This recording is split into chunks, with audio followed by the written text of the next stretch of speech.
Всех приветствую! Давайте сегодня посмотрим второй прогноз для Овнов на июнь 2024 года. Что ожидает Овнов в июне 2024 года?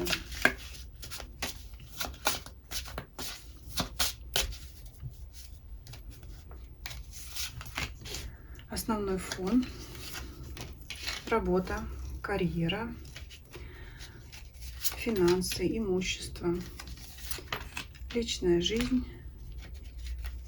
события важные, что вокруг вас происходит, какие люди вас окружают. И подсказку возьмем из оракула.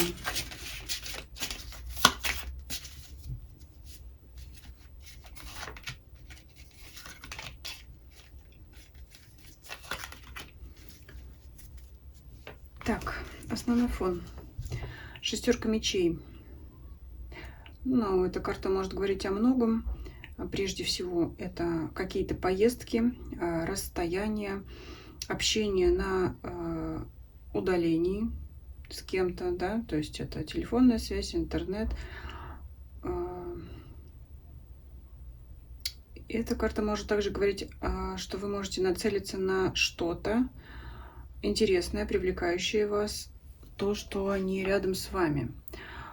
Ну, то есть это какие-то цели, которых надо добиваться. То есть вот эта вот карта может говорить впрямую как о путешествии, да, перемещении куда-то, так и,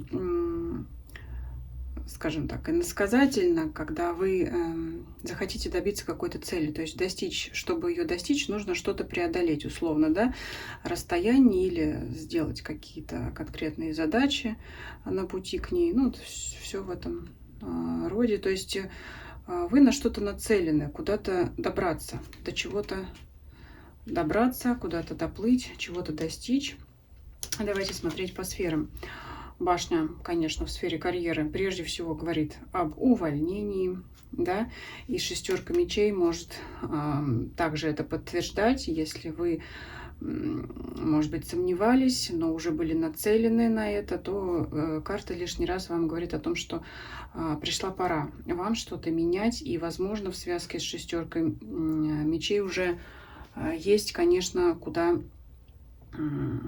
переходить, да, на другое какое-то место. То есть старое разрушилось, и вы уплываете к новым берегам, куда-то уходите. И, конечно, важно здесь подчеркнуть, что именно следует принимать такое решение серьезное по старшему аркану в том случае, если вам есть куда двигаться, да, то есть если у вас есть новая работа, новое какое-то занятие, новые цели.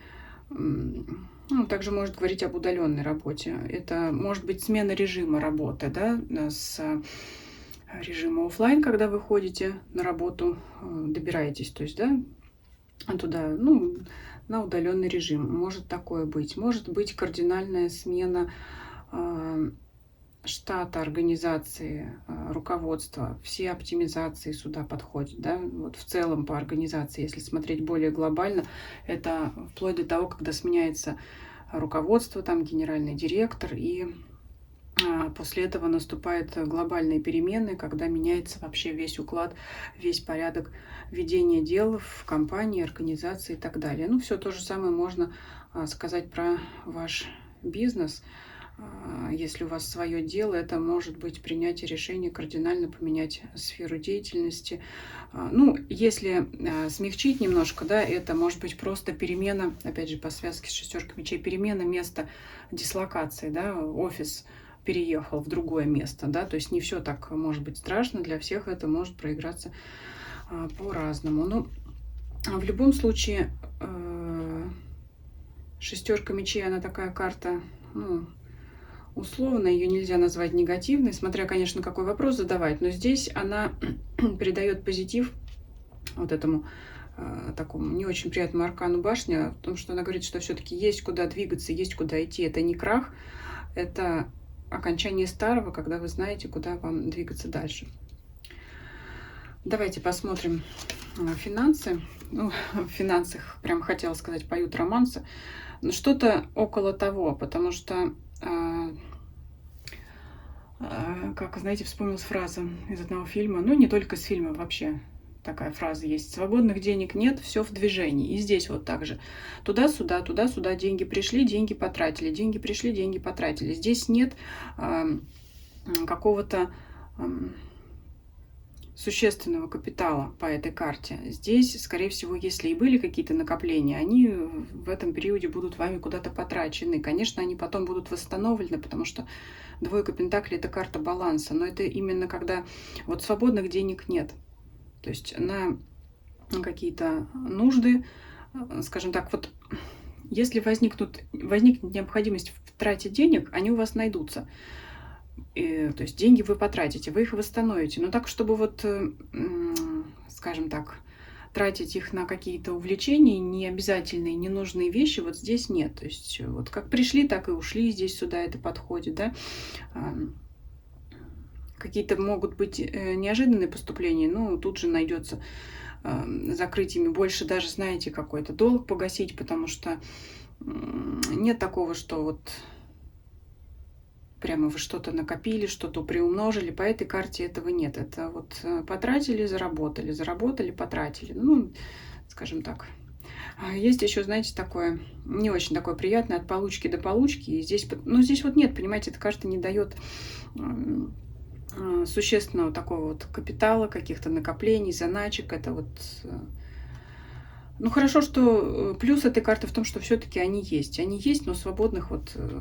Свободных нет, чтобы ими распоряжаться, там как-то, может быть, придется... Здесь, знаете, здесь нет, опять же, такого, как затянуть пояс и сидеть там, да, никуда не ходить. Нет такого. Но в то же время и богатство точно эта карта не обещает. Может быть, как раз траты на какие-то поездки, путешествия, на траты на транспорт, да, может быть, какой-то ремонт или что-то, какое-то обслуживание, связанное с транспортом. Ну, это вот что-то такое. Ну, такая позиция неинтересная, честно говоря. Давайте посмотрим личную жизнь, что здесь. Королева жезлов.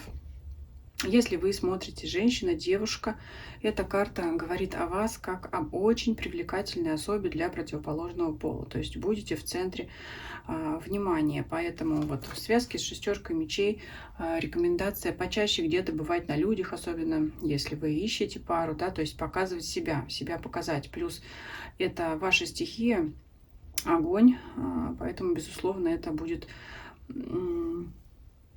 Ну, вашим сигнификатором, да, карта, которая характеризует вас.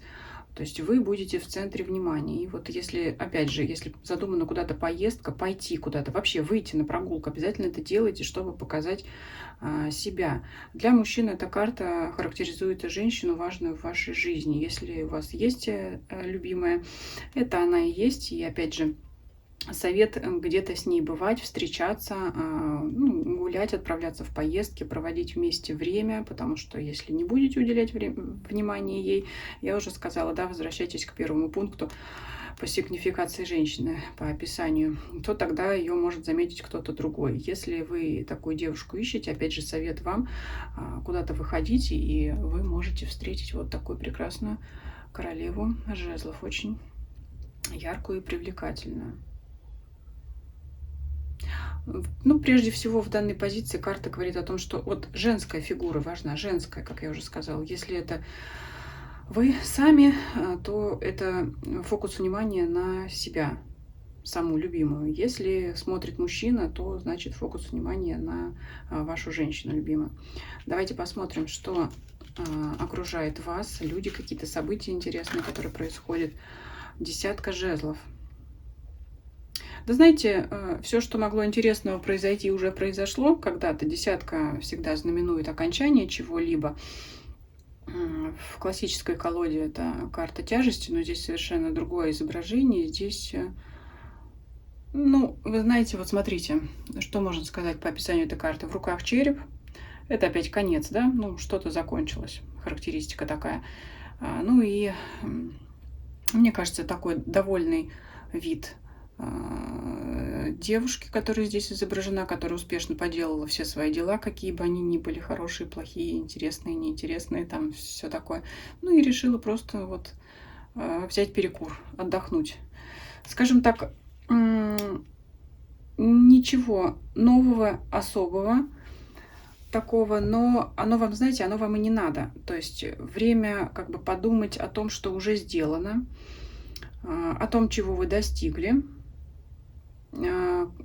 Планы строить пока здесь как бы рановато, но, скажем так, время просто осмыслить те события, которые ранее произошли в вашей жизни. Вот что-то такое.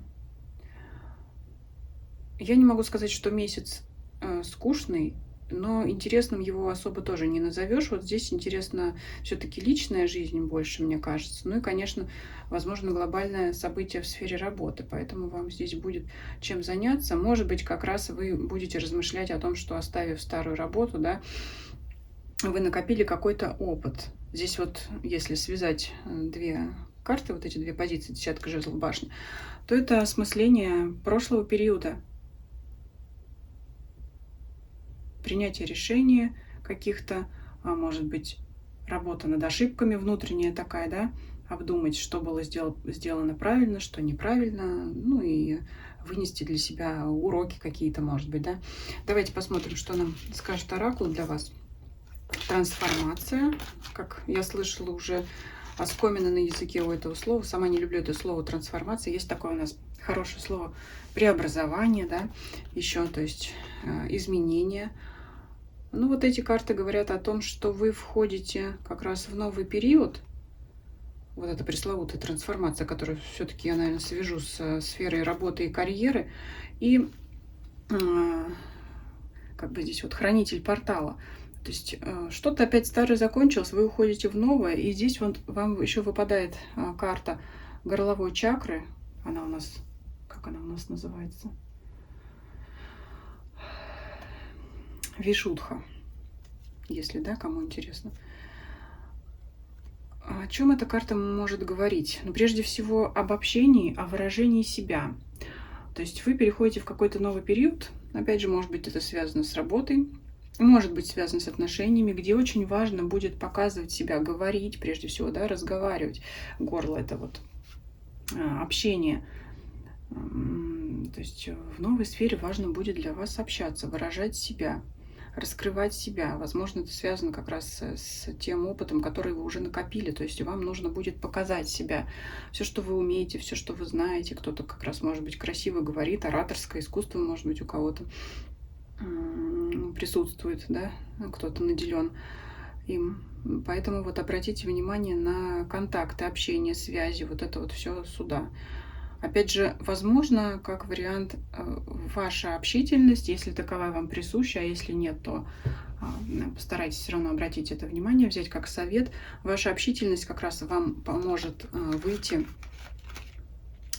в новое. Ну, условно говоря, опять же, найти ту же работу можно через общение, через какие-то связи, контакты.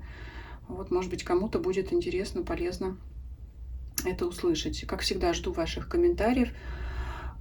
Также еще, кто досмотрел до этого момента, если есть возможность смотреть мои видео на Дзене, прошу вас переходить туда.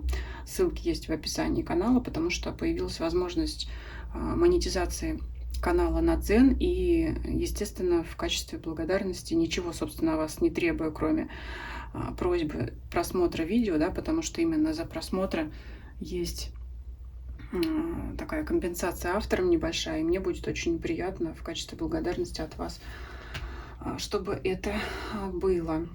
Ну, как всегда, всем спасибо за просмотр, всем до свидания.